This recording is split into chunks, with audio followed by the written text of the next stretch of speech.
C++ video lectures में आपका स्वागत है। दोस्तों, इस लेक्चर में हम फंक्शंस के बारे में पढ़ेंगे, लेकिन उससे पहले मैं आपको सजेस्ट करूंगा कि आप इस YouTube वीडियो के बॉटम राइट कॉर्नर पे फुल स्क्रीन बटन पे क्लिक करें ताकि आप इस वीडियो का बेटर व्यू ले सकें। तो मैं फंक्शंस की बात कर रहा था। What are functions?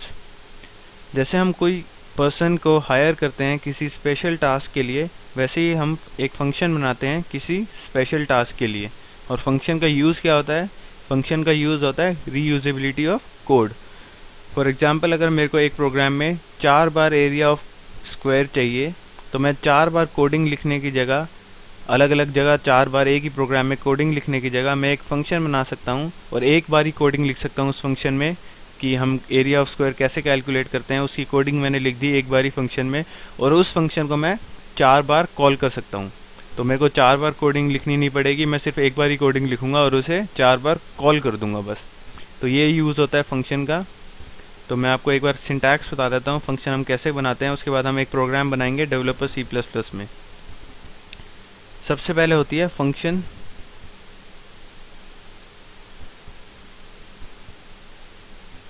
डिक्लेरेशन। सबसे पहले हम फंक्शन डिक्लेयर करते हैं। फंक्शन डिक्लेयर कैसे करते हैं? सबसे पहले हमें रिटर्न टाइप लिखना होगा कि हमारा जो फंक्शन है वो कौन सी वैल्यू रिटर्न कर रहा है। सपोज हमारा फंक्शन कोई भी वैल्यू रिटर्न नहीं कर रहा, तो मैं लिख दूंगा वॉइड। उसके बाद फंक्शन का नाम, आप कोई भी फंक्शन का नाम दे सकते हैं। सपोज मैं दे देता हूँ एरिया ऑफ स्क्वायर, और इसके अंदर इसके साथ हम एक पैरेंथेसिस, एक ब्रैकेट्स लगाते हैं, और इसके अंदर हम पैरामीटर्स पास करते हैं। हमें पता है एरिया ऑफ स्क्वायर कैलकुलेट करने के लिए हमें साइड ऑफ स्क्वायर चाहिए होती है, तो इसके अंदर मैं साइड ऑफ स्क्वायर पास करूंगा। तो मैं एक लिख देता हूँ इंट एस, यानी कि कोई भी यूज़र वैल्यू पास करेगा, सपोज 5, 6 कोई भी इंटीजर वैल्यू पास करेगा, और वो साइड होगी हमारी। सपोज 5 पास करता है, तो हमारा एरिया ऑफ स्क्वायर का काम क्या होगा कि उसका स्क्वायर प्रिंट कराना है, यानी कि 25 रिटर्न करना। हमें पता है अगर किसी स्क्वायर की साइड 5 होगी तो उसका एरिया कितना होगा? 25। तो ये s जो है हमारा वो 5 एक्सेप्ट करेगा यूज़र से, और जो हमारा फंक्शन की कोडिंग होगी वो 5 को स्क्वायर कैलकुलेट करके रिटर्न कर देगा। उसके बाद आएगा हमारा सेमीकोलन। उसके बाद होता है फंक्शन कॉल। फंक्शन डिक्लेयर हो गया तो उसके बाद हमें फंक्शन को कॉल करना होता है, और जो हमारा फंक्शन डिक्लेरेशन होता है वो यूजुअली हम मेन फंक्शन से पहले करते हैं, और जो फंक्शन कॉल होता है वो किसी भी फंक्शन में हो सकता है या यूजुअली मेन फंक्शन में होता है। तो फंक्शन कॉल कैसे करते हैं? एरिया ऑफ स्क्वायर, यानी कि फंक्शन का नाम जो कि एरिया ऑफ स्क्वायर है, और इसके अंदर कोई भी वैल्यू, सपोज मैं दे रहा हूँ 6। इसका मतलब यह है कि मैं एक स्क्वायर जिसकी साइड 6 है उसका एरिया कैलकुलेट करना चाहता हूँ। तो जो ये 6 है वो s में पास हो जाएगा, यानी कि हमारी जो साइड है वो 6 है, और ये जो फंक्शन है वो 36 रिटर्न करेगा, क्योंकि एरिया अगर साइड हमारी 6 है तो उसका एरिया 36 होगा। उसके बाद होता है फंक्शन डेफिनेशन। ये सबसे इम्पोर्टेंट पार्ट होता है फंक्शन सिंटैक्स में, क्योंकि एक्चुअल कोडिंग जो होती है वो फंक्शन की, वो फंक्शन डेफिनेशन में होती है। तो फंक्शन डेफिनेशन कैसे करते हैं? Same as function declaration, return type area of square int s, और इसके अंदर कोडिंग लिखनी होती है। मैं एक वेरिएबल बनाता हूँ इंट y, और y is equal to s into s, और सी आउट y। हमारा s जो है वो 6 है, क्योंकि हमने 6 पास किया है, तो यहाँ s जो है 6 हो जाएगा। मैंने एक इंटीजर वेरिएबल बना दिया y, और y के अंदर मैंने क्या डाल दिया? s into S. s हमारा 6 है तो y क्या हो जाएगा? 6 इंटू 6, यानी कि 36, और हम उस वैल्यू को प्रिंट करा रहे हैं। तो जो साइड यूज़र ने एंटर करी, इस केस में 6 एंटर करी, तो ये हमारा फंक्शन में 6 एंटर हुई, और हमारा जो फंक्शन रिजल्ट डिस्प्ले कराएगा वो क्या है? 36। तो हमें पता है अगर किसी भी स्क्वायर की साइड 6 है तो उसकी एरिया 36 होगी, तो हमारा प्रोग्राम 36 ही रिटर्न कर रहा है। तो मैं एक स्मॉल प्रोग्राम बनाता हूँ डेवलपर C++ में, जिसमें मैं कोई वैल्यू पास नहीं करूँगा। उसके बाद मैं एक कम्प्लेक्स प्रोग्राम बनाऊंगा जिसमें मैं वैल्यूज़ भी पास करूँगा। तो सबसे सिंपल प्रोग्राम से स्टार्ट करते हैं हम। सबसे पहले हेडर फाइल से इंक्लूड कर देता हूँ, इंक्लूड IOStream। आप फुल स्क्रीन मोड पे आ जाएं ताकि जो भी कोडिंग मैं अब लिख रहा हूँ आप उसे अच्छी तरह पढ़ सकें। Include conio.h using name space std। अब मैं यहाँ डिक्लेरेशन करता हूँ, दो फंक्शन बना देता हूँ, void से इंडिया और void से USA।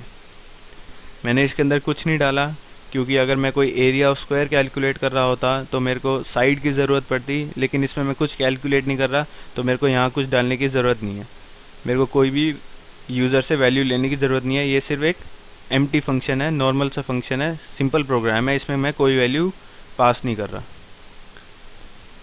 मेन फंक्शन, अब मैं मेन के अंदर इन दोनों फंक्शन को कॉल कर देता हूँ, इंडिया और USA ऐसे कॉल करते हैं फंक्शन को। अगर कोई वैल्यू पास करानी होती जो कि हमें इस प्रोग्राम में नहीं करानी है तो मैं यहाँ पे बस वैल्यू पास करा देता, गेट ch। तो फंक्शन डिक्लेरेशन हो चुकी है, फंक्शन कॉलिंग भी हो चुकी है। अब फंक्शन डेफिनेशन जो कि मोस्ट इम्पॉर्टेंट पार्ट है वो करना बाकी है। सबसे पहले void इंडिया, इसकी डेफिनेशन कर देता हूँ मैं, सी आउट न्यू लाइन में आई एम फ्रॉम इंडिया, ये क्लोज। सिमिलरली मैं USA की भी कर देता हूँ, जो सेकंड फंक्शन है उसकी डेफिनेशन भी कर देता हूँ, see out I am from USA। तो दोस्तों ये डेफिनेशन मैंने यहाँ पे बना दी है। तो सबसे पहले हम मेन फंक्शन से एग्जीक्यूशन स्टार्ट होती है, तो ये इंडिया फंक्शन कॉल कर रहा है तो इसका कंट्रोल यहाँ पे ट्रांसफ़र हो जाएगा और आई एम फ्रॉम इंडिया प्रिंट हो जाएगा। उसके बाद USA फंक्शन कॉल कर रहे हैं तो इसका कंट्रोल यहाँ ट्रांसफ़र हो जाएगा, तो आई एम फ्रॉम USA प्रिंट हो जाएगा। तो मैं एक बार कंपाइल कर देता हूँ प्रोग्राम कंट्रोल F9 से, 0 एरर्स, रन कर देता हूँ कंट्रोल F9 से। आप देख सकते हैं अपनी स्क्रीन पे आई एम फ्रॉम इंडिया और आई एम फ्रॉम USA प्रिंट हो रहा है। मैंने आपको पहले ही बताया है जो फंक्शन का यूज़ होता है C++ लैंग्वेज में या किसी भी लैंग्वेज में, उसका मेन यूज़ होता है रीयूजेबिलिटी ऑफ कोड।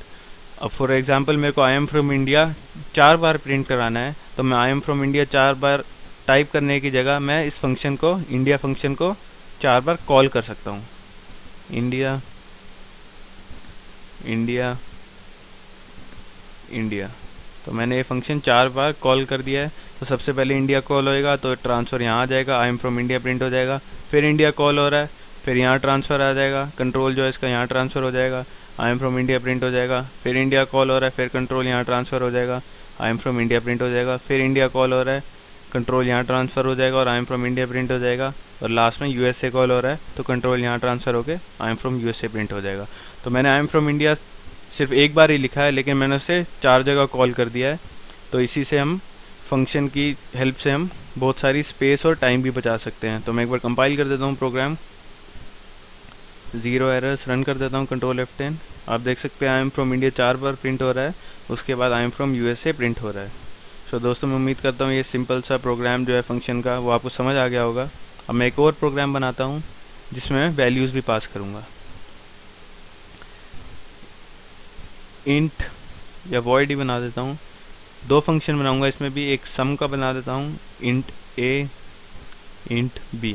हमें पता है अगर हम सम कर रहे हैं किसी भी नंबर्स का तो हमें मिनिमम 2 नंबर चाहिए होते हैं, तो हमने 2 पैरामीटर्स ले लिए, इंट a इंट b, यानी कि जो फंक्शन है हमारा वो 2 इंटीजर नंबर्स को ऐड करेगा। सिमिलरली मैं एक डिफरेंस फंक्शन भी डिक्लेयर कर देता हूँ,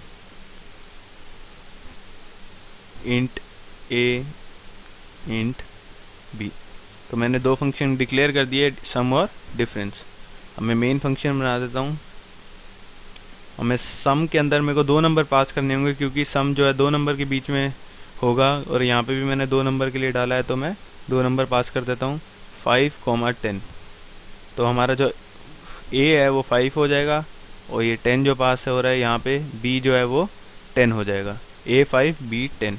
सिमिलरली मैं डिफरेंस फंक्शन को भी कॉल कर देता हूँ, कोई भी 2 नंबर्स दे देता हूँ, सपोज 10 और 8 दे दिया। तो मैंने दोनों फंक्शन कॉल कर लिए, सबसे पहले फंक्शन डिक्लेयर करे थे, अब उसके बाद कॉल भी कर लिए। अब फंक्शन डेफिनेशन रहेगी, void sum int a int b। मैं कोई एक इंटीजर वेरिएबल बना देता हूँ, int d या int डी बना दिया मैंने, और डी के अंदर मैं ए प्लस बी डाल देता हूँ और प्रिंट करा देता हूँ सी आउट डी। ए हमारा पास होएगा, ये 5 जो हमारा पास होगा वो ए में पास होगा, 10 जो हमारा पास होगा वो बी में पास होगा। डी मैंने एक इंटीजर वेरिएबल बना दिया और डी के अंदर मैंने ए प्लस बी कर दिया, यानी कि 5 प्लस 10 कर दिया, यानी कि डी हमारा 15 हो गया और मैंने उसको प्रिंट करा दिया। तो ये फंक्शन हमारा 15 रिटर्न कराएगा क्योंकि हमने 5 और 10 पास किया है। सिमिलरली मैं डिफरेंस का भी बना देता हूँ डेफिनेशन, वॉइड डिफरेंस इंट ए इंट बी। कोई भी एक वेरिएबल बनाता हूँ, सपोज इंट ई, और ई के अंदर मैं क्या डाल दूंगा, ए माइनस बी, और इसको प्रिंट करा देता हूँ सी आउट ई। हमने 10 और 8 पास किया है तो ए हमारा 10 हो जाएगा और बी जो है हमारा वो 8 हो जाएगा। तो ई के अंदर मैंने क्या डाल दिया, ए माइनस बी, यानी कि 10 माइनस 8, यानी कि ई की वैल्यू 2 होगी और हमने 2 प्रिंट करा दिया। तो ये प्रोग्राम हमारा क्या प्रिंट कराएगा, 15, क्योंकि सम है 5 और 10 का 15, और डिफरेंस क्या है 10 माइनस 8 2। तो हमारा ये प्रोग्राम जो है वो 15 और 2 प्रिंट कराएगा। तो मैं कंपाइल कर देता हूँ प्रोग्राम कंट्रोल F9 से। अब मैं रन कर देता हूँ। आप अपनी स्क्रीन पे देख सकते हैं 15 और 2 प्रिंट करा रहा है। अगर आपको ये न्यू लाइन में प्रिंट कराना है तो आप यहाँ पे एक न्यू लाइन करेक्टर डाल सकते हैं। इसे 2 जो है वो हमारा न्यू लाइन में प्रिंट होगा। तो मैं कंपाइल कर देता हूँ, दोबारा रन कर देता हूँ। आप देख सकते हैं 15 जो है, जो कि सम है 5 और 10 का, वो सेपरेट लाइन में प्रिंट हो रहा है, और 10 माइनस 8 यानी कि जो डिफरेंस है 2 वो हमारा नेक्स्ट लाइन में प्रिंट हो रहा है। सो दोस्तों मैं उम्मीद करता हूँ आपको ये वाला प्रोग्राम जिसमें हमने वैल्यूज़ पास करी